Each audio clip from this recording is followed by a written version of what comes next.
Может быть, так коренное население Марса скрывает свое присутствие. О, чувствую, сейчас начнется. Мы так и знали, мы вас предупреждали, а вы не слушали, кто же теперь прав? Да никто. Любая версия имеет право на существование, пусть даже она самая безумная. Вот вам первый аргумент сторонников теории о том, что на Марсе существует жизнь. И не просто жизнь, а разумная. На этом снимке можно отчетливо разглядеть человеческое лицо. Бррр. Кажется, что он смотрит прямо мне в душу. Именно в таком виде предстал снимок, сделанный станцией Викинг-1 в 1976 году. Лицо сразу окрестили марсианским сфинксом и заявили о его искусственном происхождении. Выдвигалось даже предположение, что марсиане оставили нам зловещее послание, мол, Красная планета не для вас.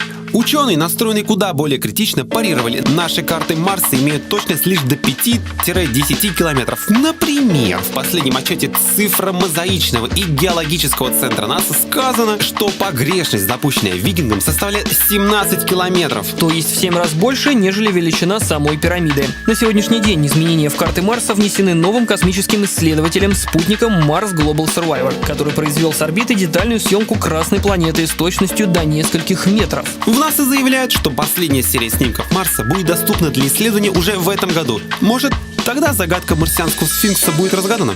2006 год. Марсоход Spirit сфотографировал человеческий череп, и тут понеслось. Оказывается, люди уже были на Марсе, но экспедиция на планету была провальная. Опять от нас утаили. Ну и дальше по тексту.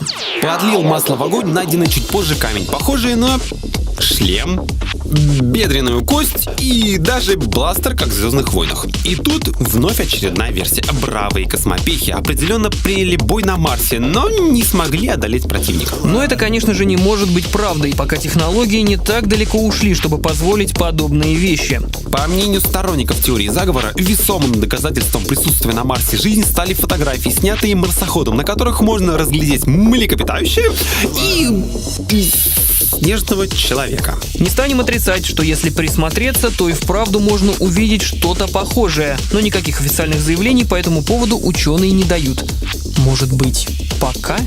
И заканчиваем, как всегда, на позитивной ноте. И недавние фотоснимки показали, что даже самая суровая планета, носящая имя бога войны, может улыбаться. Смайл можно найти по координатам.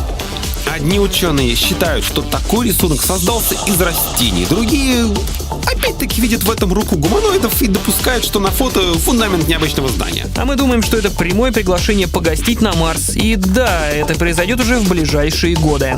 Когда именно, узнаете из следующего выпуска.